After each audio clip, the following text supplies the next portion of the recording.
विछेंद्री पाल जी जो हैं वो अपनी एवरेस्ट पर की गई चढ़ाई और एवरेस्ट पर चढ़ने वाली प्रथम भारतीय महिला बनने का जो उनका सफर था, उसकी आत्मकथा को हम सभी के साथ यहाँ पर साझा कर रही हैं।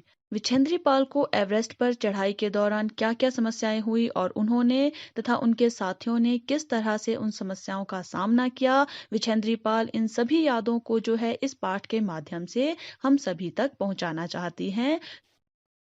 एवरेस्ट अभियान 7 मार्च को दिल्ली से काठमांडू के लिए हवाई जहाज से चल दिया। अभियान का अर्थ है यहाँ पर चढ़ाई करने वाला दल। यहाँ पर विछेंद्री पाल जी कहती हैं कि जो उनका एवरेस्ट की चढ़ाई करने वाला जो दल था, जिस दल के साथ वो एवरेस्ट की चढ़ाई करने वाली थी, वो 7 मार्च को जो है दिल्ली से काठमांडू के लिए हवाई जहाज से चल दिया था। यानी विछेंद्री पाल और उनका दल हवाई जहाज की सहायता से जो है दिल्ली से काठमांडू जा रहे थे। एक मजबूत अग्रिम दल बहुत पहले ही चला गया था, जिससे कि वह हमारे बेस कैंप पहुंचने से पहले दुर्गम हिमपात के रास्ते को साफ कर सके। अग्रिम होता है पहला, दुर्गम कहा जाता है कठिन को और हिमपात होता है बर्फ का गिरना। यहाँ पर विछेंद्री पाल कहती हैं कि जो उनका दल है उससे पहले भी जो है एक दूसरा दल जो बहुत ज्यादा मजबूत था, यानी जिसमें बहुत हट्टे कट्टे लोग थे, वे जो है उनके दल से पहले ही उनके बेस कैंप तक पहुंचने का जो उनका कठिन रास्ता था जहां पर बर्फ गिर रही थी, उस बर्फ को जो है साफ कर रहे थे ताकि विछेंद्री पाल और उनका दल जो है आराम से पहले बेस कैंप तक पहुंच सकें। नमचे बाजार शेरपा लैंड का एक सर्वाधिक महत्वपूर्ण नगरीय क्षेत्र है। अधिकांश शेरपा इसी स्थान तथा यहीं के आसपास के गांव के होते हैं। यहाँ पर लेखिका कहती हैं कि जो नमचे बाजार हैं वो शेरपा लैंड का एक सर्वाधिक महत्वपूर्ण नगरीय क्षेत्र है और जो अधिकांश शेरपा हैं वो इसी स्थान से यानी नमचे बाजार से या इसके आसपास के जो गांव होते हैं उन्हीं से जो है उनके साथ हो जाते हैं, यानी उनका सामान जो है वो ऊपर तक पहुंचाते हैं जहां तक संभव हो सके। यह नमचे बाजार ही था जहां से मैंने सर्वप्रथम एवरेस्ट को निहारा, जो नेपालियों में सागर माथा के नाम से प्रसिद्ध हैं। मुझे यह नाम अच्छा लगा। निहारा होता है देखना। अब जो विछेंद्री पाल जी हैं वो कहती हैं कि ये जो नमचे बाजार हैं ये वही स्थान है जहां से विछेंद्री पाल जी ने जो है पहली बार एवरेस्ट को देखा था और नेपाली जो लोग हैं, जो शेरपा लोग हैं, वो एवरेस्ट को जो है सागर माथा नाम से पुकारते हैं और इसी नाम से जो है वो वहां पर प्रसिद्ध है। और लेखिका को जो है ये सागर माथा जो नाम दिया है ये बहुत ज्यादा अच्छा लगा। एवरेस्ट की तरफ गौर से देखते हुए मैंने एक भारी बर्फ का बड़ा फूल देखा जो पर्वत शिखर पर लहराता एक ध्वज सा लग रहा था। यहाँ पर एक भारी बर्फ का जो बड़ा फूल है वो प्लूम के लिए कहा गया है, यानी जब बर्फ जो है ग्लेशियर जो है वो गिरता है और वो गिरते गिरते जो है एक फूल की तरह आकार ले लेता है, उसे प्लूम कहा जाता है। तो यहाँ पर लेखिका कहती है कि जब लेखिका ने एवरेस्ट की ओर गौर से देखा तो वहां पर लेखिका ने एक बहुत बड़े बर्फ का फूल देखा जो पर्वत शिखर पर जो है एक लहराते हुए ध्वज की तरह लग रहा था, एक लहराते हुए झंडे की तरह लग रहा था। मुझे बताया गया कि यह दृश्य शिखर की ऊपरी सतह के आसपास 150 किलोमीटर अथवा इससे भी अधिक की गति से हवा चलने के कारण बनता था, क्योंकि तेज हवा से सूखा बर्फ पर्वत पर उड़ता रहता था। अब यहाँ पर लेखिका बताती हैं कि उन्हें इस दृश्य के बारे में, यानी जो उन्होंने एवरेस्ट पर वो बर्फ का फूल देखा था उसके बारे में यह बताया गया कि ये जो इस तरह का दृश्य है ये असल में जो है शिखर के ऊपर जब 150 किलोमीटर या उससे भी ज्यादा गति से हवा चलती है उसके कारण बनता है, क्योंकि जब इतनी तेज हवाएं चलती है तो जो पर्वत पर सूखी हुई बर्फ होती है वो उड़ती है और उसी के उड़ने के कारण जो है दूर से देखने पे वो बर्फ के फूल की तरह प्रतीत होता है। बर्फ का यह ध्वज 10 किलोमीटर या इससे भी लंबा हो सकता था। शिखर पर जाने वाले प्रत्येक व्यक्ति को दक्षिण पूर्वी पहाड़ी पर इन तूफानों को झेलना पड़ता था, विशेषकर खराब मौसम में। यहाँ पर लेखिका बताती हैं कि जो वो बर्फ का फूल था, जो वो झंडे की तरह दिख रहा था, वो 10 किलोमीटर या इससे भी लंबा हो सकता था। और शिखर पर जो भी लोग जाते हैं उनको जो है दक्षिण पूर्वी जो पहाड़ी हैं उन पर पड़ता था, खास करके खराब मौसमों में। यानी जब भी खराब मौसम होता था तो इस तरह का जो बर्फ का फूल है, यानी जो तूफान है बर्फ का, वो अक्सर दिखाई पड़ता था, यानी लोगों को उस तूफान को झेलना पड़ता था। यह मुझे डराने के लिए काफी था, फिर भी मैं एवरेस्ट के प्रति विचित्र रूप से आकर्षित थी और इसकी कठिनतम चुनौतियों का सामना करना चाहती थी। विचित्र होता है विशेष, आकर्षित होता है मुग्ध होना। अब लेखिका यहाँ बताती है कि जब उन्हें पता चला कि जो ये बर्फ का फूल है वो 10 किलोमीटर या उससे भी ज्यादा बड़ा हो सकता है और 150 किलोमीटर प्रति घंटे की रफ्तार से या उससे भी ज्यादा गति से जो है ये हवाएं चल सकती है, तूफान चल सकता है और ऊपर जो भी जाता है एवरेस्ट पर उन लोगों को इन तूफानों का सामना करना ही पड़ता है। ये जो सारी चीजें हैं, लेखिका कहती है कि उन्हें डराने के लिए काफी थी, परंतु फिर भी जो लेखिका हैं, जो विछेंद्री पाल हैं, वो एवरेस्ट के प्रति जो है विशेष रूप से इतनी ज्यादा मुग्ध थी, यानी वो एवरेस्ट के प्रति जो है इतना ज्यादा प्यार था उनको और वो उस कठिनतम चुनौतियों को, यानी उस तरह के तूफानों का सामना करना चाहती थी। वो चाहती थी कि वो एवरेस्ट पर जाए तो उनकी जो चढ़ाई है वो बहुत ज्यादा आसान ना हो, वो जो है उनकी कठिनतम जो चढ़ाई है, जितनी भी कठिनाई आए वो उनका सामना करते हुए जो है एवरेस्ट पर पहुंच जाए। जब हम 26 मार्च को पेरिस पहुंचे, हमें हिमस्खलन के कारण हुई एक शेरपा कुली की मृत्यु का दुखद समाचार मिला। हिमस्खलन होता है बर्फ का खिसकना। अब लेखिका बताती हैं कि जब लेखिका और उनका दल जो है 26 मार्च को पेरिस पहुंचा तो वहां पर उन्हें जो है बर्फ के खिसकने के कारण एक शेरपा कुली की जो है मृत्यु का समाचार मिला, जिसके वजह से वे सब जो है बहुत ज्यादा दुखी हो गए थे। खुम्बू हिमपात पर जाने वाले अभियान दल के रास्ते के बाईं तरफ सीधी पहाड़ी के खिसकने से लोहत्से की ओर से एक बहुत बड़ी बर्फ की चट्टान नीचे खिसक आई थी। 16 शेरपा कुलियों के दल में से एक की मृत्यु हो गई और 4 घायल हो गए थे। अब यहाँ पर लेखिका बताती हैं कि जो खुम्बू हिमपात है उस पर जाने वाले जो अभियान दल है उनके रास्ते के बाईं तरफ जो है जो सीधी पहाड़ी थी वो खिसक गई थी और लोहत्से की ओर से जो है एक बहुत बड़ी बर्फ की चट्टान नीचे खिसक आई थी, जिसकी वजह से जो है 16 शेरपा कुलियों के दल में से एक की मृत्यु हो गई थी और 4 जो है वो घायल हो गए थे। यानी जो कुली थे, जो शेरपा थे, जो उनका सामान उनके साथ ले जा रहे थे, उनमें से एक की मृत्यु हो गई थी और उनमें से 4 घायल हो गए थे। इस समाचार के कारण अभियान दल के सदस्यों के चेहरे पर छाए अवसाद को देखकर हमारे नेता कर्नल खुल्लर ने स्पष्ट किया कि एवरेस्ट जैसे महान अभियान में खतरों को और कभी-कभी तो मृत्यु भी आदमी को सहज भाव से स्वीकार करने चाहिए। अवसाद होता है उदासी। अब जब ये समाचार अभियान दल को मिला, जो चढ़ाई करने वाला दल है, जब उन्हें ये समाचार मिला कि एक शेरपा की मृत्यु हो गई है और 4 जो हैं घायल हो गए हैं, तो उन सबके चेहरे पर जो है उदासी आ गई थी। और उस उदासी को देखकर जो लेखिका के दल के नेता थे कर्नल खुल्लर, उन्होंने स्पष्ट कर दिया था सभी को कि जो एवरेस्ट है उसकी महान चढ़ाई के लिए जो अभियान है वो खतरों से भरा है और कभी कभी जो है मृत्यु को भी इंसानों को सहज रूप से स्वीकार करना पड़ता है। यानी यहाँ पर जो है उन्होंने स्पष्ट कर दिया था कि इस अभियान पर जो मृत्यु है वो भी आ सकती है, जो कठिनाइयां हैं वो कदम कदम पर हैं, इसलिए घबराना नहीं है, उदासी नहीं छानी चाहिए। उन्हें जो है पूरे जोश के साथ चढ़ना है, तभी वे जो है एवरेस्ट की चढ़ाई पूरी कर सकते हैं। उपनेता प्रेमचंद, जो अग्रिम दल का नेतृत्व कर रहे थे, 26 मार्च को पेरिस लौट आए। उन्होंने हमारी पहली बड़ी बाधा खुम्बू हिमपात की स्थिति से हमें अवगत होता है, उन्हें बताया, यानी उन्हें इससे पहले की सूचना दी। जो दूसरे नेता थे प्रेमचंद, जो अग्रिम दल यानी जो पहले वाला दल था, जो लेखिका के दल के लिए जो है रास्ता साफ कर रहा था उनके बेस कैंप तक पहुंचने के लिए, वो जो है पेरिस जो है वो लौट आए थे 26 मार्च के लिए।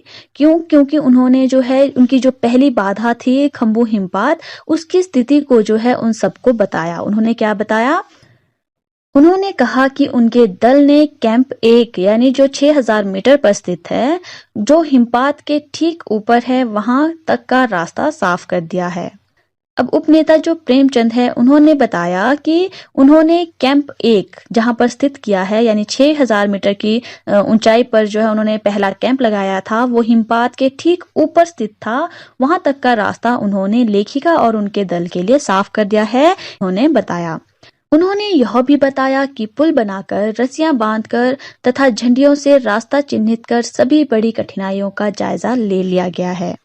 उन्होंने लेखिका और लेखिका के दल को ये भी बताया कि उन्होंने कहीं कहीं पर पुल बनाए हैं, कहीं पर रस्सियां बांधी है और झंडियों की सहायता से जो है उन्होंने रास्ते को चिन्हित किया है। उन्होंने रास्ते को दर्शाया है कि जहां जहां झंडियां लगी हैं वहीं से जाना है, और उन्होंने बड़ी बड़ी कठिनाइयों का जायजा ले लिया है कि कहां पर कौन सी कठिनाई आ सकती है, और उन्होंने उसे वहां तक साफ कर दिया है, कठिनाइयों को बिल्कुल दूर कर दिया है, और लेखिका के दल के लिए पहले कैंप तक पहुंचने का रास्ता बिल्कुल सही कर दिया है। उन्होंने इस पर भी ध्यान दिलाया कि ग्लेशियर बर्फ की नदी है और बर्फ का गिरना अभी जारी है। लेकिन उन्होंने साथ साथ लेखिका और लेखिका के दल को यह भी बताया कि जो ग्लेशियर है वो बर्फ की नदी है, यानी वो कभी भी गिर सकते हैं, क्योंकि बर्फ का जो गिरना है वो अभी भी जारी है, बर्फ गिर रही है और ग्लेशियर गिर सकते हैं, उनका रास्ता जो है वो खराब भी हो सकता है। हिमपात में अनियमित और अनिश्चित बदलाव के कारण अभी तक के किए गए सभी काम व्यर्थ हो सकते हैं और हमें रास्ता खोलने का काम दोबारा करना पड़ सकता है। यहाँ पर उन्होंने बताया कि जो हिमपात है, जो बर्फ गिर रही है, वो अनियमित है और अनिश्चित है, यानी उसका पता नहीं है वो कब तक गिरेगी, कैसे गिरेगी, कितनी ज्यादा गिरेगी, कितनी कम गिरेगी, उसमें बदलाव हो सकता है, जिसके कारण जो है उनका जो सारा काम है, जो उन्होंने पुल बांधे हैं, रस्सियां बांधी हैं, झंडियां लगाई हैं, रास्ता चिन्हित किया है, ये सभी काम जो है वो खराब हो सकते हैं और उन्हें रास्ता खोलने का जो काम है वो दोबारा भी करना पड़ सकता है। बेस कैंप में पहुंचने से पहले हमें एक और मृत्यु की खबर मिली। जलवायु अनुकूल न होने के कारण एक रसोई सहायक की मृत्यु हो गई थी। निश्चित रूप से होती है आशा उत्पन्न करने वाली, यानी जो अच्छी स्थिति होती है, जिसमें कोई उम्मीद होती है। अब यहाँ पर लेखिका बताती है कि जो बेस कैंप है वहां पर पहुंचने से पहले ही जो है उन्हें एक और मृत्यु की खबर मिली, यानी जो जलवायु है, जो वातावरण है, जो उनके आसपास का जो मौसम था वो उनके अनुकूल नहीं था, वो उनके हिसाब से नहीं था, उनका शरीर उसे सहन नहीं कर पा रहा था, और जिसके कारण जो है एक रसोई सहायक की भी मृत्यु हो गई थी। निश्चित रूप में जो ये सारी स्थितियां थी वो उनकी आशा के विपरीत थी, यानी वो अच्छी नहीं चल रही थी, वो बहुत ज्यादा खराब हो रही थी, वे सभी जो है बहुत ज्यादा उदास हो रहे थे, जिस कारण से जो है उनका मनोबल जो है वो घट सकता था। एवरेस्ट शिखर को मैंने पहले 2 बार देखा था, लेकिन एक दूरी से। बेस कैंप पहुंचने पर दूसरे दिन मैंने एवरेस्ट पर्वत तथा उसकी अन्य श्रेणियों को देखा। अब लेखिका बताती हैं कि उन्होंने एवरेस्ट शिखर जो है उसको पहले 2 बार देखा हुआ था, लेकिन एक दूरी से देखा था, यानी थोड़े दूर से देखा था। लेकिन अब जब वो बेस कैंप पहुंच गए थे तो उन्होंने दूसरे दिन जो है एवरेस्ट पर्वत और उसकी जो श्रेणियां हैं उसे बहुत ज्यादा नजदीक से देखा।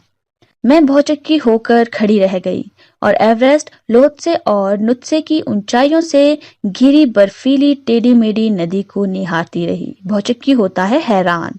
अब लेखिका ने जब अपने बेस कैंप से एवरेस्ट को देखा तो वो हैरान हो गई और हैरान होकर वहीं पर खड़ी होकर जो है एवरेस्ट, लोत्से और नुत्से की ऊंचाइयों से गिरने वाली बर्फीली टेढ़ी मेढ़ी नदी को निहारती रही, उसे देखती रही। हिमपात अपने आप में एक तरह से बर्फ के खंडों का अव्यवस्थित ढंग से गिरना ही था। खंड होता है टुकड़े और अव्यवस्थित होता है बिना किसी व्यवस्था के, जिसकी कोई व्यवस्था ना हो। तो यहाँ पर लेखिका बताती हैं जो हिमपात है, यानी जो बर्फ का गिरना है, वो का बिना किसी अवस्था में गिरना ही होता है, यानी वे किसी भी तरह से कभी भी बिना किसी सूचना दिए जो है एकदम से गिर सकते हैं, उसे ही हिमपात कहा जाता है। हमें बताया गया कि ग्लेशियर के बहने से अक्सर बर्फ में हलचल हो जाती थी, जिससे बड़ी बड़ी बर्फ की चट्टानें तत्काल गिर जाया करती थी और अन्य कारणों से भी अचानक प्राय खतरनाक स्थिति धारण कर लेती थी। तत्काल होता है अचानक। अब लेखिका और उनके दल को ये भी बताया गया कि जो ग्लेशियर है जब वो बहता है तो अक्सर उसके बहने से जो है बर्फ में हलचल हो जाती है और बड़ी बड़ी जो बर्फ है उसकी जो चट्टानें बनी हुई होती है वो अचानक से गिर भी जाती थी और अन्य कारणों से भी जो है बहुत सारी खतरनाक स्थितियां जो है वो सामने आ जाती हैं। वो खतरनाक स्थितियां क्या थी? जैसे सीधे धरातल पर दरार पड़ने का विचार और इस दरार का गहरे चेंडे हिमविदर में बदल जाने का मात्र ख्याल ही बहुत डरावना था। हिमविदर होता है दरार। अब यहाँ पर लेखिका बताती हैं, जैसे मान लो आपके सामने समतल भूमि है, समतल बर्फ की जो चादर है वो बिछी हुई है, लेकिन उसमें अचानक दरार पड़ जाए और वो दरार जो है बढ़ते बढ़ते एक बहुत बड़ी दरार में बदल जाए, ये ख्याल ही जो है बहुत ज्यादा डरावना था। अक्सर वहां पर इस तरह की जो स्थितियां हैं वो बन जाया करती थी। इससे भी ज्यादा खतरनाक इस बात की जानकारी थी कि हमें संपूर्ण प्रवास के दौरान हिमपात लगभग 1 दर्जन आरोहियों और कुलियों को प्रतिदिन छूता रहेगा। संपूर्ण प्रवास होता है पूरा सफर। अब इससे भी ज्यादा जो भयानक बात थी जिसकी जानकारी लेखिका को दी गई वो ये थी कि जो पूरा सफर है उसके दौरान जो है हिमपात जो है, जो बर्फ गिरने का है, वो लगभग 1 दर्जन आरोहियों और कुलियों को प्रतिदिन छूता रहेगा। यानी उनके पूरे सफर के दौरान जो है हिमपात लगातार लगता रहेगा, बर्फ जो है वो गिरती रहेगी, मौसम जो है वो खराब ही रहेगा। दूसरे दिन नए आने वाले अपने अधिकांश सामान को हम हिमपात के आधे रास्ते तक ले गए। अधिकांश होता है ज्यादातर। अब दूसरे दिन की बात लेखिका कहती हैं कि जो दूसरा दिन था उसमें आने वाला जो हमारा ज्यादातर सामान था वो हम हिमपात के आधे रास्ते तक ले गए थे। डॉक्टर मीनू मेहता ने हमें एल्युमिनियम की सीढ़ियों से अस्थायी पुलों का बनाना, लट्ठों और रस्सियों का उपयोग, बर्फ की आड़ी तिरछी दीवारों पर रस्सियों को बांधना और हमारे अग्रिम दल की अभियांत्रिक कार्यों के बारे में हमें विस्तृत जानकारी दी। अभियांत्रिकी होता है तकनीकी और विस्तृत होता है विस्तार। अब यहाँ पर जो पिछेंद्री पाल हैं वो कहती हैं कि जो डॉक्टर मीनू मेहता है उन्होंने जो है बिछेंद्री पाल और उनके दल को जो है एल्युमिनियम की सीढ़ियों से अस्थायी पुल किस तरह बनाया जाता है, लट्ठों और रस्सियों का उपयोग किस तरह किया जाता है, बर्फ की आड़ी तिरछी दीवारों पर रस्सियों को किस तरह से बांधा जाता है और उनका जो पहले वाला दल था उसके जो तकनीकी कार्य हैं उसके बारे में जो है लेखिका और उनके दल को विस्तार से पूरी जानकारी दी। तीसरा दिन हिमपात से कैंप 1 तक सामान ढोकर चढ़ाई का अभ्यास करने के लिए निश्चित था। अब लेखिका बताती है कि जो तीसरा दिन था वो पहले से ही जहां पर बर्फ गिर रही थी वहां से कैंप 1 तक जो है सामान ढोकर चढ़ाई करने का अभ्यास करने के लिए निश्चित किया गया था। रीता गोम्बू और मैं साथ साथ चल रहे थे। हमारे पास एक वॉकी टॉकी था जिससे हम अपने हर कदम की जानकारी बेस कैंप पर दे रहे थे। लेखिका बताती है कि उनके साथ साथ जो है गीता गोम्बू नाम की जो स्त्री थी वो भी चढ़ाई कर रही थी और उनके पास जो है एक वॉकी टॉकी था जिससे जो है वो अपने हर एक कदम, क्या वो सही है या उनके साथ कोई कठिनाई है, इस तरह की जानकारी जो है वो अपने बेस कैंप तक दे रहे थे ताकि यदि कोई कठिनाई आए तो बेस कैंप से जो है उनकी सहायता के लिए कोई ना कोई आ जाए। कर्नल खुल्लर उस समय खुश हुए जब हमने उन्हें अपने पहुंचने की सूचना दी, क्योंकि कैंप 1 पर पहुंचने वाली केवल हम 2 ही महिलाएं थी। लेखिका बताती हैं कि जो उनके नेता थे कर्नल खुल्लर, जो उनका नेतृत्व कर रहे थे, उन्हें उस समय बहुत ज्यादा खुशी हुई जब लेखिका ने उन्हें वॉकी टॉकी के द्वारा ये सूचना दी कि हम जो है कैंप 1 पर पहुंच गए हैं। वो इसलिए खुश हुए क्योंकि कैंप 1 पर पहुंचने वाली जो है वे 2 पहली महिलाएं थी, यानी वे 2 पहली महिलाएं थी जो कैंप 1 पर पहुंच गई थी। अंग दोरजी, लोपसांग और गगन बिसा अंततः साउथ कोल पहुंच गए और 29 अप्रैल को 7,900 मीटर पर उन्होंने कैंप 4 लगाया। यह संतोषजनक प्रगति थी। संतोषजनक होता है राहत भरा। तो अब लेखिका बताती हैं कि जो अंगदोरजी, लोपसांग और गगन बिसा थे वो साउथ कोल पहुंच गए थे और 29 अप्रैल को उन्होंने 7,900 मीटर की ऊंचाई पर कैंप 4 जो है वो स्थापित कर दिया था। ये जो समाचार था ये बहुत ज्यादा राहत भरा था अभी तक का कि जो कैंप 4 है वो स्थापित कर दिया गया है। जब अप्रैल में मैं बेस कैंप में थी, तेंजिंग अपनी सबसे छोटी सुपुत्री डेकी के साथ हमारे पास आए थे। अब लेखिका यहाँ पर अप्रैल की बात बता रही हैं कि अप्रैल में जब वे बेस कैंप में थी तो वहां पर तेंजिंग आए थे जो अपनी छोटी सुपुत्री को लेकर आए थे जिसका नाम डेकी था। उन्होंने इस बात पर विशेष महत्व दिया कि दल के प्रत्येक सदस्य और प्रत्येक शेर्पा कूली से बातचीत की जाए। अब जो तेंजिंग है उन्होंने इस बात का विशेष ध्यान रखा था कि जो दल है जिसमें लेखिका है और अन्य लोग हैं वहां के प्रत्येक सदस्य और प्रत्येक जो शेर्पा कूली हैं उनसे बातचीत की जाए, उनके बारे में पूछा जाए। जब मेरी बारी आई मैंने अपना परिचय यह कहकर दिया कि मैं बिल्कुल ही नौसिखिया हूँ और एवरेस्ट मेरा पहला अभियान है। नौसिखिया होता है नया सीखने वाला। अब जब लेखिका की बारी आई, जब तेंजिंग जो है सभी से बात कर रहे थे तो सभी से बात करते हुए जब लेखिका की बारी आई तो लेखिका ने अपना परिचय ये कहकर दिया कि लेखिका अभी बिल्कुल नई सीखने वाली है और जो एवरेस्ट है उस पर उनका ये पहला अभियान है, वो उनकी पहली चढ़ाई है। तेंजिंग हंसे और मुझसे कहा कि एवरेस्ट उनके लिए भी पहला अभियान है, लेकिन यह भी स्पष्ट किया कि शिखर पर पहुंचने से पहले उन्हें 7 बार एवरेस्ट पर जाना पड़ा था। अब यहाँ पर जब लेखिका ने उन्हें बताया कि वो नौसिखिया हैं, वो नई सीखने वाली हैं और एवरेस्ट पर वो पहली बार जा रही हैं, तो ये सुनकर जो तेंजिंग है वो हंस पड़े और उन्होंने लेखिका से कहा कि एवरेस्ट जो है उनके लिए भी पहला अभियान है, लेकिन उन्हें यह भी स्पष्ट किया कि शिखर पर पहुंचने से पहले यानी एवरेस्ट की चढ़ाई पूरी करने से पहले उन्हें जो है एवरेस्ट पर 7 बार चढ़ना पड़ा था, यानी वो 7 बार नाकाम हुए थे तब जाकर वे शिखर पर पहुंचे थे। फिर अपना हाथ मेरे कंधे पर रखते हुए उन्होंने कहा, तुम एक पक्की पर्वतीय लड़की लगती हो, तुम्हें तो शिखर पर पहले ही प्रयास में पहुंच जाना चाहिए।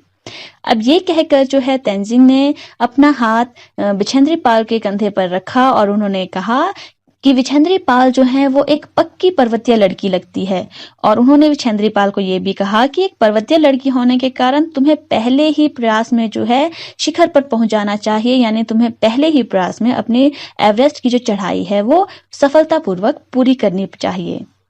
15-16 मई 1984 को बुद्ध पूर्णिमा के दिन मैं लोहत्से की बर्फीली सीधी ढलान पर लगाए गए सुंदर रंगीन नायलॉन के बने तंबू के कैंप 3 में थी। कैंप में 10 और व्यक्ति थे। अब लेखिका यहाँ पर 15-16 मई 1984 की बात कर रही हैं कि उस दिन जो है बुद्ध पूर्णिमा थी और वो जो है लोहत्से की एक बर्फीली सीधी ढलान पर जो है कैंप 3 के बनाए हुए एक नायलॉन के सुंदर तंबू में थी जिसमें 10 और लोग थे। लोब्सांग तशारिंग मेरे तंबू में थे। एंडी शेरपा तथा और अन्य 8 शरीर से मजबूत और ऊंचाइयों में रहने वाले शेरपा दूसरे तंबुओं में थे।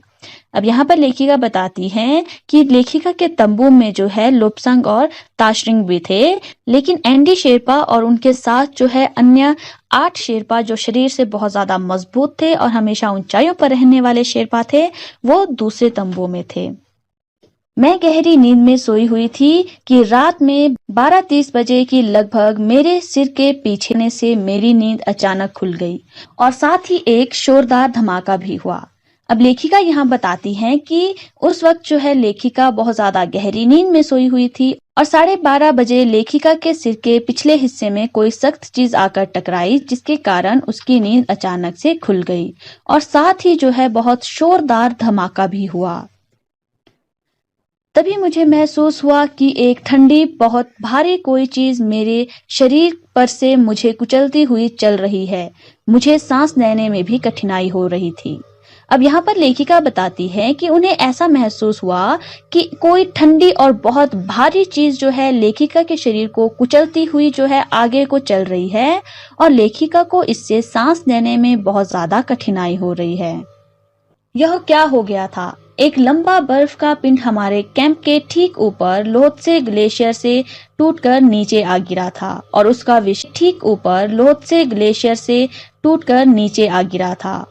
विशाल हिमपुंज बन गया था। हिमपुंज कहा जाता है बर्फ के टुकड़े को। तो यहाँ पर लेखिका बताती हैं कि उन्हें समझ में नहीं आ रहा था कि ये क्या हो गया था, क्योंकि एक लंबा बर्फ का टुकड़ा जो है वो लेखिका और उनके जो दल हैं उनके कैंप के ठीक ऊपर जो है लोहत्से ग्लेशियर से टूटकर नीचे आ गया था और उसका एक बहुत बड़ा बर्फ का टुकड़ा बन बन गया था, यानी एक छोटा सा टुकड़ा ऊपर से गिरा होगा और वो लुढ़कते लुढ़कते जो है बर्फ का बहुत बड़ा टुकड़ा बन गया था और लेखिका के कैंप के ठीक ऊपर आ गया था। हिमखंडों, बर्फ के टुकड़ों तथा जमी हुई बर्फ के इस विशालकाय पुंज ने एक एक्सप्रेस रेलगाड़ी की तेज गति और भीषण गर्जना के साथ सीधी ढलान से नीचे आते हुए हमारे कैंप को तहस नहस कर दिया। भीषण गर्जना होती है भयानक आवाज जो डरा दे। यहाँ लेखिका बताती हैं कि जो हिमखंड हैं, जो बर्फ के टुकड़े हैं और जो जमी है, वो इतने बड़े विशाल पुंज में बदल गए थे और एक एक्सप्रेस जो रेलगाड़ी होती है उसकी तरह तेज गति और भयानक आवाज के साथ जो है सीधी ढलान से नीचे आते हुए लेखिका के कैंप को उन्होंने पूरी तरह से तहस नहस कर दिया था। यानी जो लेखिका का कैंप है उस पर जो है हिमखंड, बर्फ के टुकड़े और जमी हुई बर्फ जो है वो विशालकाय जो पुंज है, यानी बहुत बड़े बड़े टुकड़े बन गए थे, वो उनके कैंप पर गिर गए थे और उनका कैंप जो है वो पूरी तरह से बर्बाद हो गया था, तहस नहस हो गया था। वास्तव में हर व्यक्ति को चोट लगी थी। यह एक आश्चर्य था कि किसी की मृत्यु नहीं हुई थी।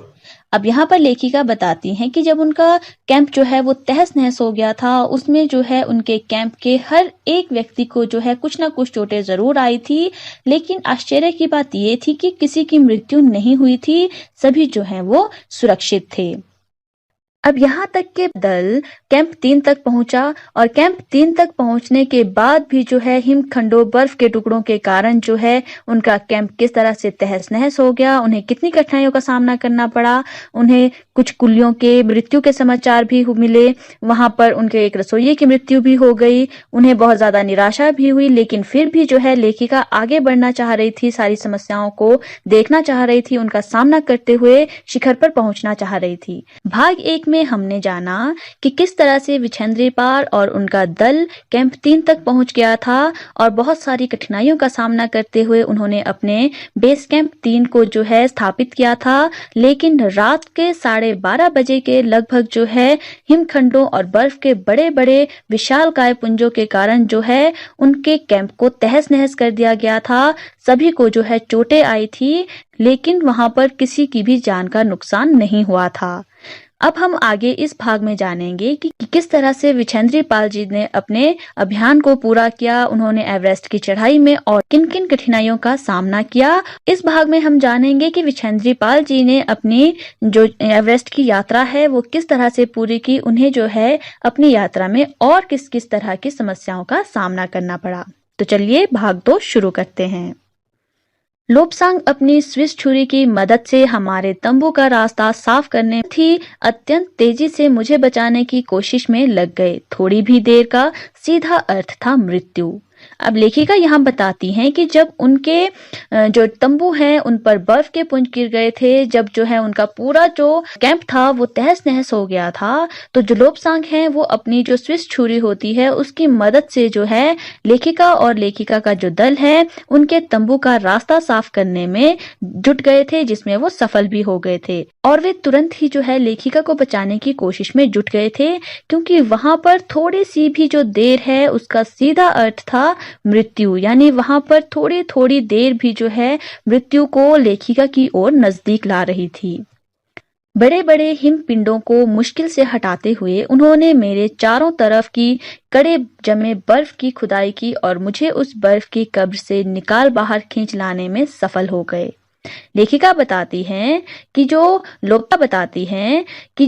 लोब्सांग हैं उन्होंने जो है बड़े बड़े जो हिम के टुकड़े थे, बर्फ के टुकड़े थे, उन्हें बहुत मुश्किल से हटाया और लेखिका के चारों तरफ जो कड़ी जमी हुई बर्फ थी उसकी खुदाई की और लेखिका को जो है उस बर्फ की कब्र से बाहर निकाला, जिसमें उन्हें बहुत ज्यादा मेहनत करनी पड़ी, जिसमें वो सफल भी हो गए और उन्होंने लेखिका को बाहर निकाल दिया।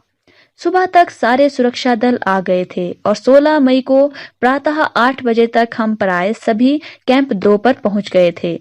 जिस शेरपा की टांग की हड्डी टूट गई थी उसे एक खुद के बनाए स्ट्रेचर पर लेटाकर नीचे लाए। अब लेखिका बताती हैं कि जब सुबह हुई तो वहां पर सारे सुरक्षा दल पहुंच गए थे उनकी सुरक्षा के लिए, उनकी देखभाल करने के लिए, उन्हें देखने के लिए कि किसे ज्यादा चोट आई है, किसे जो है वापस ले जाने की जरूरत है, कौन जो है एवरेस्ट की चढ़ाई को कंटिन्यू कर सकता है, कौन ऊपर चढ़ सकता है। तो सुबह जो है 16 मई को 8 बजे तक जो है सभी कैंप 2 में पहुंच गए थे, जहां पर जो है जिस शेरपा की टांग टूटी हुई थी उस शेरपा को जो है उसी के द्वारा जो बनाया गया स्ट्रेचर था उसके ऊपर लेटा कर जो है उसे नीचे ले जाया गया था, क्योंकि अब वो टूटी टांग से जो है एवरेस्ट की चढ़ाई नहीं कर सकता था। हमारे नेता कर्नल खुल्लर के शब्दों में यह इतनी ऊंचाई पर सुरक्षा कार्य का एक जबरदस्त साहसिक कार्य था। साहसिक कार्य होता है साहस से भरा हुआ। अब यहाँ पर लेखिका बताती हैं कि जो उनके नेता थे, जो उनके लीडर थे कर्नल खुल्लर, उन्होंने उस वक्त कहा था कि इतनी ऊंचाई पर, यानी जो उनका बेस कैंप था जो तहस नहस हो गया था, उसका जो साहस भरा कार्य था उसकी सुरक्षा का, ये जो है उन्होंने कहा था कि इतनी ऊंचाई पर जो है एक जबरदस्त साहस से भरा हुआ कार्य था। यानी इतनी ऊंचाई पर इस तरह से किसी को बचाना जो है पहली बार इतना साहस से भरा हुआ कार्य किया गया था। सभी 9 पुरुष सदस्यों को चोटों तथा टूटी हड्डियों आदि के कारण कर्नल खुल्लर मेरी तरफ मुड़कर कहने लगे, क्या तुम भयभीत थी? जी हाँ। क्या तुम वापस जाना चाहोगी? नहीं, मैंने बिना किसी हिचकिचाहट के उत्तर दिया। अब लेखिका यहाँ बताती हैं कि जो उनके दल हैं, उनके जो सभी 9 पुरुष सदस्य थे, उन्हें चोटें आई थी, उनकी हड्डियां टूटी हुई थी, जिनके कारण जो है उन्हें बेस कैंप के लिए भेजना पड़ा था, उन्हें वापस भेजना पड़ा था, क्योंकि वे टूटी हड्डियों और चोटों के कारण जो है एवरेस्ट की चढ़ाई को कंटिन्यू नहीं कर सकते थे। तभी जो कर्नल खुल्लर हैं वे लेखिका की ओर मुड़े और उन्होंने बिछेंद्री पाल जी से कहा कि क्या वह भयभीत थी, यानी जब ये सब हुआ तो क्या उन्हें डर लगा था? तो बिछेंद्री पाल ने इसके उत्तर में कहा कि हाँ, उन्हें डर लगा था। तो वहां पर कर्नल खुल्लर ने कहा कि क्या वो वापस जाना चाहेगी, यानी अगर वो बहुत ज्यादा डर गई है तो वो वापस जा सकती है। लेकिन यहाँ पर लेखिका ने बिना हिचकिचाहट के उन्हें उत्तर दिया कि नहीं, वो वापस नहीं जाएगी। जैसे ही मैं साउथ कोल कैंप पहुंची, मैंने अगले दिन की अपनी महत्वपूर्ण चढ़ाई की तैयारी शुरू कर दी। मैंने खाना, कुकिंग गैस तथा कुछ ऑक्सीजन सिलेंडर इकट्ठे किए। लेखिका बताती हैं कि जैसे ही लेखिका साउथ कोल कैंप में पहुंची तो वहां पर अगले दिन की जो चढ़ाई थी वो बहुत ज्यादा महत्वपूर्ण थी। वे जो है एवरेस्ट के शिखर तक पहुंचने की तैयारी कर रहे थे, तो उन्होंने वहां अपनी चढ़ाई की तैयारी शुरू कर दी थी। लेखिका ने कुछ खाना, कुछ कुकिंग गैस और कुछ ऑक्सीजन के सिलेंडर इकट्ठे किए।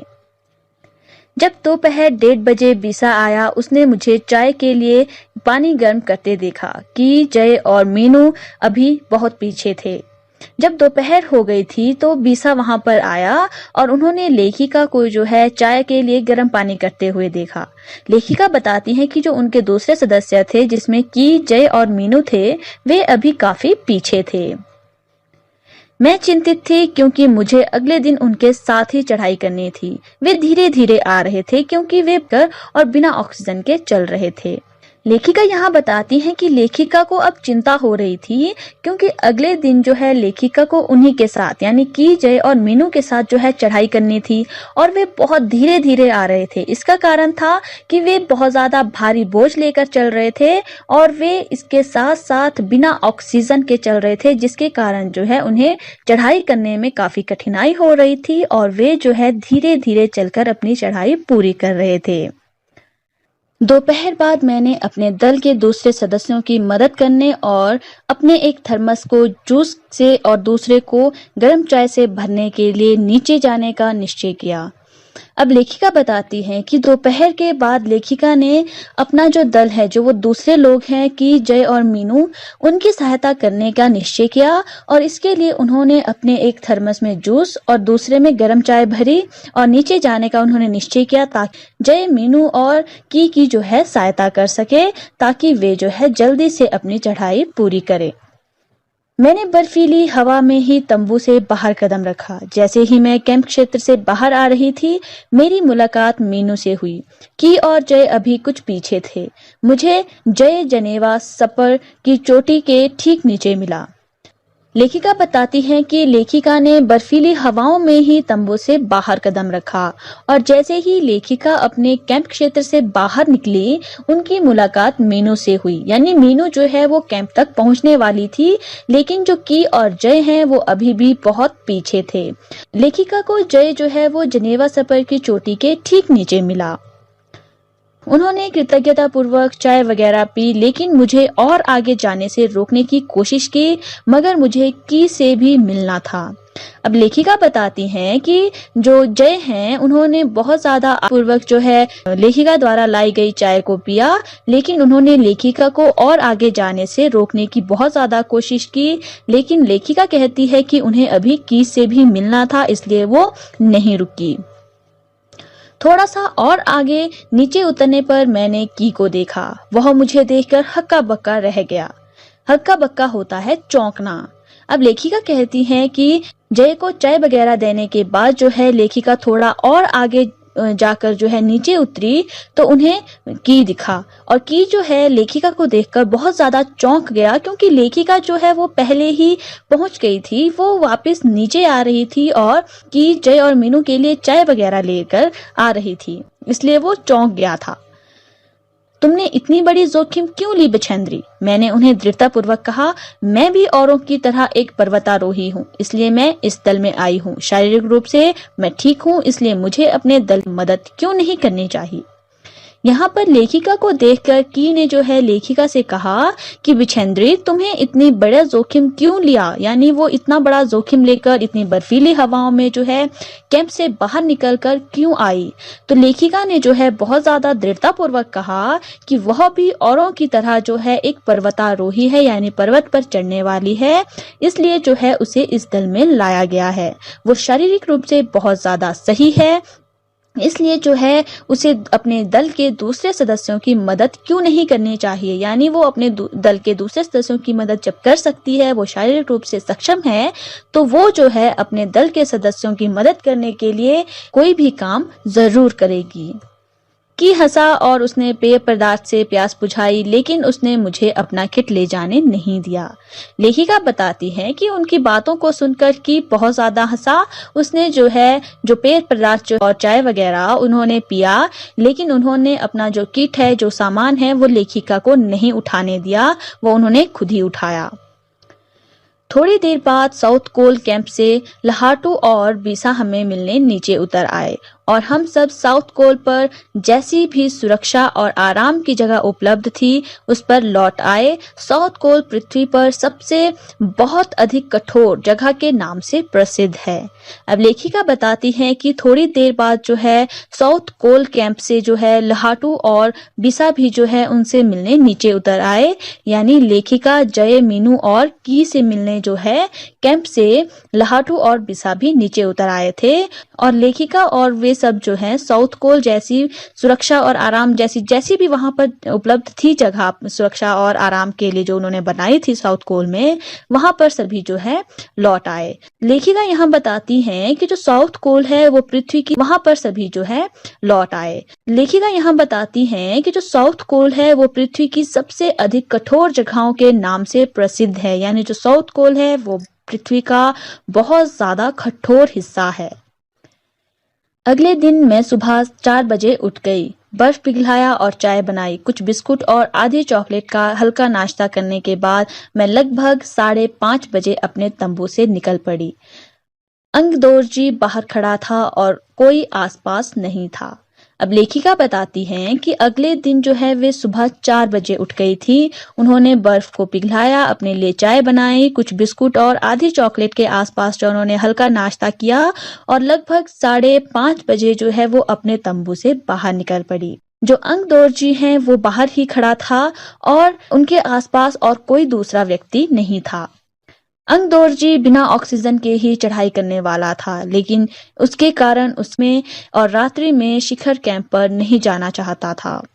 अब जो अंगदोरजी है वो बिना ऑक्सीजन से ही जो है एवरेस्ट की चढ़ाई करने वाला था, लेकिन ऑक्सीजन की कमी के कारण जो है उनके पैर जो है ठंडे पड़ जाते थे, इसलिए वो जो है ऊंचाई पर लंबे समय तक खुले में और रात्रि में जो है शिखर कैंप पर नहीं जाना चाहता था। वो जल्दी से जो है चढ़ाई शुरू करना चाहता था। इसलिए उसे या तो उसी दिन चोटी तक चढ़कर साउथ पोल पर वापस आ जाना था अथवा अपने प्रयास को छोड़ देना था। अब लेखिका यहाँ बताती हैं कि जो अंगदोर्जी हैं वो जो है अपनी बिना ऑक्सीजन की जो उनकी यात्रा थी वो जो है एक ही दिन में पूरी करनी पड़ रही थी कि एक ही दिन में वो चोटी तक चढ़ जाए और वहां से वापस साउथ पोल आ जाएं, क्योंकि अगर वो ऐसा नहीं करते हैं तो उन्हें जो है रात हो जाएगी और रात में जो है बिना ऑक्सीजन के या ऑक्सीजन की कमी के कारण जो है वो ठंड से बहुत ज्यादा बीमार पड़ सकते थे, उनकी तबीयत बिगड़ सकती थी। कारण जो है वो ठंड से बहुत ज्यादा बीमार पड़ सकते थे, उनकी तबीयत बिगड़ सकती थी। इसलिए उन्हें एक ही दिन में जो है चोटी पर चढ़ना था और साउथ पोल जो है वापिस आ जाना था, नहीं तो उन्हें अपना प्रयास वहीं पर छोड़ देना था। वह तुरंत ही चढ़ाई शुरू करना चाहता था और उसने मुझसे पूछा क्या मैं उसके साथ जाना चाहूंगी। अब लेखिका यहाँ बताती हैं कि जो अंगदोर्जी हैं वो तुरंत चढ़ाई शुरू करना चाहता था ताकि वो एक ही दिन में ऊपर शिखर तक पहुंच जाए और उसी दिन जो है वापस साउथ पोल पहुंच जाए। इसलिए जो है उसने लेखिका से पूछा कि क्या वो उसके साथ जाना चाहेगी। एक ही दिन में मैं साउथ पोल से चोटी तक जाना और वापस आना बहुत कठिन और श्रम साध्य होगा। इसके अलावा यदि अंगदोर्जी के पैर ठंडे पड़ गए तो उसके लौट कर आने का भी जोखिम था। अब लेखिका यहाँ बताती है कि एक ही दिन में साउथ पोल से चोटी तक जाना और वहां से वापस आना बहुत ज्यादा कठिन था और बहुत ज्यादा परिश्रम का कार्य। अंगदोर्जी के पैर ठंडे पड़ जाते हैं ऑक्सीजन की कमी के कारण, तो उनके जो है लौट कर आने में भी बहुत ज्यादा जोखिम था, बहुत ज्यादा कठिनाई थी। मुझे फिर भी अंगदार्जी पर विश्वास था और साथ साथ में अवरोहण की क्षमता, कर्मठता के बारे में भी आश्वस्त थी। अन्य कोई भी व्यक्ति इस समय साथ चलने के लिए तैयार नहीं था। अब लेखिका यहाँ बताती हैं कि इन सब के बावजूद भी जो है लेखिका को अंगदार्जी पर पूरा विश्वास था और साथ ही साथ लेखिका जो है घूमने की क्षमता और उनके जो कर्मठता थी, उनके कार्य करने की जो क्षमता थी, उसके बारे में लेखिका को पूरा विश्वास था। और इसके साथ साथ कोई दूसरा व्यक्ति जो है उनके साथ चलने के लिए तैयार नहीं था, क्योंकि उनके साथ चलने में बहुत ज्यादा परिश्रम करना पड़ना था, क्योंकि एक ही दिन में उन्हें जो है इतनी सारी चढ़ाई चढ़नी थी और वापस भी आ जाना था। तो उनके साथ कोई दूसरा नहीं चल रहा था क्योंकि कोई भी बिना ऑक्सीजन के ऐसा नहीं करना चाहता था, अपनी जान को जोखिम में नहीं डालना चाहता था। सुबह 6:20 पर जब अंगदार्जी और मैं साउथ पोल से बाहर आ निकले तो दिन ऊपर चढ़ आया था। हल्की हल्की हवा चल रही थी लेकिन ठंड भी बहुत अधिक थी। अब लेखिका बताती हैं कि 6:20 पर जब अंगदार्जी और लेखिका साउथ पोल से बाहर आ गए थे तो दिन जो है वो ऊपर चढ़ गया था।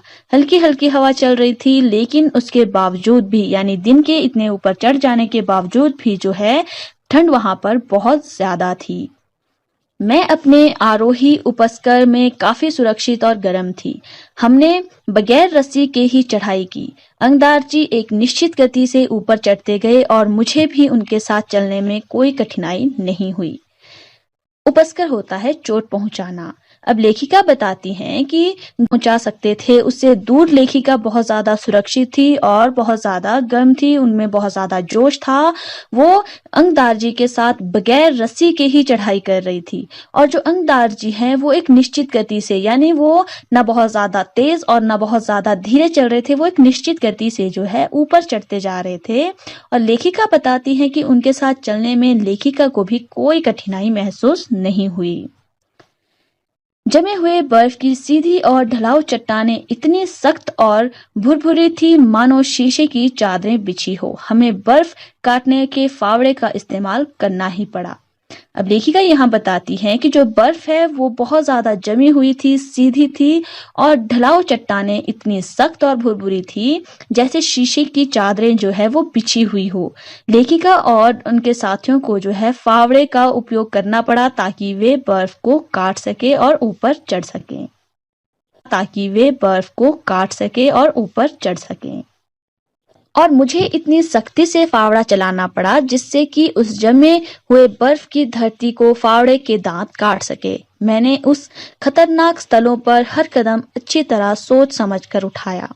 अब लेखिका यहाँ बताती है कि वो जो धरती है, वो जो बर्फ की चट्टानें थी, वो इतनी सख्त थी कि उन्हें इतनी सख्ती से फावड़ा चलाना पड़ रहा था कि उसकी जमी हुई जो बर्फ की धरती है उसमें फावड़े के दांत जो है गड़ जाएं और वो फावड़े के दांत जो है जमी हुई बर्फ को काट सके। लेखिका कहती है कि वो जो खतरनाक स्थल था, यानी जो वो ढलान वाली चट्टानें थी, उस पर लेखिका अच्छी तरह से सोच समझकर अपना कदम रख रही थी ताकि उन्हें कोई कठिनाई ना हो और उनकी जान को भी कोई नुकसान ना पहुंचे। 2 घंटे से कम समय में ही हम शिखर कैंप पर पहुंच गए। अंगदार जी ने पीछे मुड़कर देखा और मुझे बताती हैं कि वो केवल 2 घंटे में ही जो है शिखर कैंप पर पहुंच गए थे। जो अंगदार जी हैं उन्होंने पीछे मुड़कर देखा और लेखिका से कहा कि क्या वो थक गई है? तो लेखिका ने जवाब दिया, नहीं, जिसे सुनकर वे बहुत अधिक आश्चर्यचकित और आनंदित हुए। आनंदित होता है खुश। जब अंगदार जी ने लेखिका से पूछा कि क्या वो थक गई है, तो लेखिका ने जब नहीं में जवाब दिया, तो ये सुनकर जो है अंगदार जी बहुत ज्यादा हैरान हो गए, उन्हें बहुत ज्यादा आश्चर्य हुआ, लेकिन वो बहुत ज्यादा खुश भी हुए। उन्होंने कहा कि पहले वाले दल ने शिखर कैंप पर पहुंचने में 4 घंटे लगाए थे और यदि हम इसी गति से चलते रहे तो हम शिखर पर दोपहर 1 बजे तक पहुंच जाएंगे। अब यहाँ पर लेखिका बताती है कि अंगदार जी ने लेखिका से कहा कि जो उनके पहले वाला दल था जो एवरेस्ट पर चढ़ाई कर रहा था, उसने जो है शिखर कैंप तक पहुंचने में 4 घंटे लगाए थे और लेखिका और अंगदार जी जो है 2 घंटे में ही वहां पर पहुंच गए थे। अब अंगदार जी कहते हैं कि अगर वो इसी गति से चलते रहेंगे तो दोपहर 1 बजे तक जो है वो एवरेस्ट के शिखर तक पहुंच जाएंगे। लहाटू हमारे पीछे पीछे आ रहा था और जब हम दक्षिणी शिखर के नीचे आराम कर रहे थे, वह हमारे पास पहुंच गया। थोड़ी थोड़ी चाय पीने के बाद हमने फिर चढ़ाई शुरू की। लेखिका बताती हैं कि अंगदार जी और लेखिका के पीछे पीछे जो है लहाटू भी आ रहा था और जब लेखिका और अंगदार जी जो है दक्षिणी शिखर के नीचे आराम कर रहे थे तो लहाटू भी जो है उनके पास पहुंच गया था। सबने जो है थोड़ी थोड़ी चाय पी और उन्होंने फिर से चढ़ाई शुरू कर दी। उन्होंने ज्यादा आराम नहीं किया क्योंकि उन्हें जल्दी से शिखर पर पहुंचना था और वापस भी आना था। लहाटू एक नायलॉन की रस्सी लाया था, इसलिए अंगदार जी और मैं रस्सी के सहारे चढ़े जबकि लहाटू बीच में चला। उसने रस्सी अपनी सुरक्षा के बजाय हमारे संतुलन के लिए पकड़ी हुई थी। लेखिका बताती हैं कि लेखिका और अंगदौर जी जो हैं वो तो बिना रस्सी के चढ़ाई कर रहे थे, लेकिन लहाटू ने जो है एक नायलॉन की रस्सी अपने साथ लाई हुई थी, इसलिए अंगदार जी और जो लेखिका हैं वो रस्सी के सहारे चढ़ने लगे, लेकिन लहाटू जो है एक हाथ से रस्सी पकड़े हुए बीच में चल रहा था। लेखिका बताती है कि जो लहाटू है उसने रस्सी अपनी सुरक्षा के लिए नहीं बल्कि अंगदोजी और लेखिका के संतुलन के लिए पकड़ी हुई थी ताकि उनका संतुलन बना रहे। उसने अपनी सुरक्षा के लिए उस रस्सी को नहीं पकड़ा था। लहाटू ने ध्यान दिया कि मैं इन ऊंचाइयों के लिए सामान्यतः आवश्यक 4 लीटर ऑक्सीजन की अपेक्षा लगभग 2.5 लीटर ऑक्सीजन प्रति मिनट की दर से लेकर चढ़ रही थी।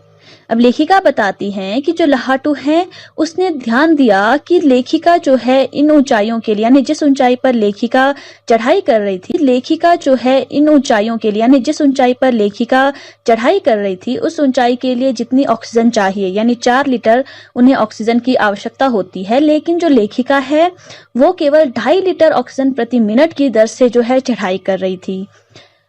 मेरे रेगुलेटर पर जैसे ही उसने ऑक्सीजन की आपूर्ति बढ़ाई, मुझे महसूस हुआ कि सपाट और कठिन चढ़ाई भी अब आसान लग रही थी। अब लेखिका बताती हैं कि लहाटू ने जैसे ही लेखिका के सिलेंडर का जो रेगुलेटर है उससे ऑक्सीजन की आपूर्ति बढ़ाई, यानी जैसे ही उसे 2.5 लीटर ऑक्सीजन प्रति मिनट से बढ़ाकर 4 लीटर प्रति मिनट ऑक्सीजन पर बढ़ाया, तो लेखिका को ऐसा महसूस हुआ कि जैसे सपाट और कठिन जो चढ़ाई है वो भी आसान हो गई है। यानी लेखिका को जब ऑक्सीजन अच्छी मात्रा में मिल रही थी तो उन्हें जो है चढ़ाई और आसान लग रही थी। दक्षिणी शिखर के ऊपर हवा की गति बढ़ गई थी। उस ऊंचाई पर तेज हवा के झोंके थे, जिससे दृश्यता शून्य तक आ गई थी। दृश्यता शून्य होती है, कुछ भी देख पाना संभव नहीं हो ऐसा दृश्य।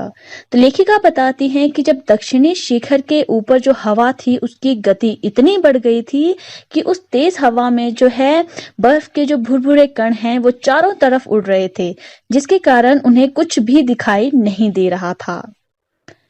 अनेक बार देखा कि केवल थोड़ी दूरी के बाद कोई ऊंची चढ़ाई नहीं है, ढलान एकदम सीधा नीचे चला गया है। अब लेखिका बताती हैं कि उन्होंने बहुत बार देखा कि केवल थोड़ी सी दूरी के बाद जो है कोई ऊंची चढ़ाई नहीं है, ढलान जो है वो एकदम सीधे जो है नीचे की ओर चला गया है। मेरी सांस मानो रुक गई थी। मुझे विचार कौंधा कि सफलता बहुत नजदीक है। 23 मई 1984 के दिन दोपहर के 1:07 पर मैं एवरेस्ट की चोटी पर खड़ी थी। एवरेस्ट की चोटी पर खड़ी थी। एवरेस्ट की चोटी पर पहुंचने वाली मैं प्रथम भारतीय महिला थी। लेखिका बताती है कि जब उन्होंने देखा कि कुछ दूरी के बाद कोई चढ़ाई नहीं है, जो ढलान है वो एकदम नीचे की झुक गई है, तो उनकी सांस एकदम जो है रुक गई थी। उन्हें विचार आया कि जो सफलता है वो बिल्कुल नजदीक है, यानी उन्हें एकदम से लगा जैसे जो एवरेस्ट की चोटी है वे उस पर पहुंच गई है। 23 मई 1984 के दिन लेखिका बताती हैं कि 1:07 पर जो है लेखिका एवरेस्ट की चोटी पर खड़ी थी। एवरेस्ट की चोटी पर पहुंचने वाली लेखिका प्रथम भारतीय महिला बन गई थी, यानी 23 मई 1984 को दोपहर 1:07 पर लेखिका ने एवरेस्ट की चढ़ाई पूरी कर ली थी। वो एवरेस्ट की चोटी पर पहुंच गई थी। वो ऐसा करने वाली पहली भारतीय महिला बन गई थी। एवरेस्ट शंकु नोक की चोटी पर इतनी जगह नहीं थी कि दो बीच सीधी ढलान को देखते हुए हमारे सामने प्रश्न सुरक्षा का था। शंकु कहा जाता है नोक को। अब लेखिका यहाँ बताती हैं जो एवरेस्ट की चोटी है वो नोक की तरह थी और उसमें इतनी जगह नहीं थी कि वहां पर दो व्यक्ति जो है वो एक साथ खड़े हो सके। चारों तरफ जो है हजारों मीटर लंबी सीधी ढलान को देखते हुए जो है लेखिका और उनके साथी के लिए जो है वहां पर सुरक्षा का प्रश्न सबसे पहले खड़ा हो गया था। हमने पहले बर्फ के फावड़े से बर्फ की खुदाई कर अपने आप को सुरक्षित रूप से स्थिर किया। उसके बाद मैं अपने घुटनों के बल बैठी बर्फ पर अपने माथे को लगाकर मैंने सागर माथा के ताज का चुंबन लिया। अब लेखिका बताती हैं कि उन्होंने पहले तो है फावड़े से बर्फ की खुदाई की और अपने साथी के लिए जो है एक सुरक्षित स्थिर जगह स्थापित की, जिसके बाद जो है लेखिका अपने घुटनों के बल बैठ गई और उन्होंने बर्फ पर अपना माथा लगाकर अपने घुटनों के बल बैठ गई और उन्होंने बर्फ पर अपना माथा लगाकर सागर माथा यानी एवरेस्ट की चोटी के ताज का चुंबन लिया, यानी उसे किस किया।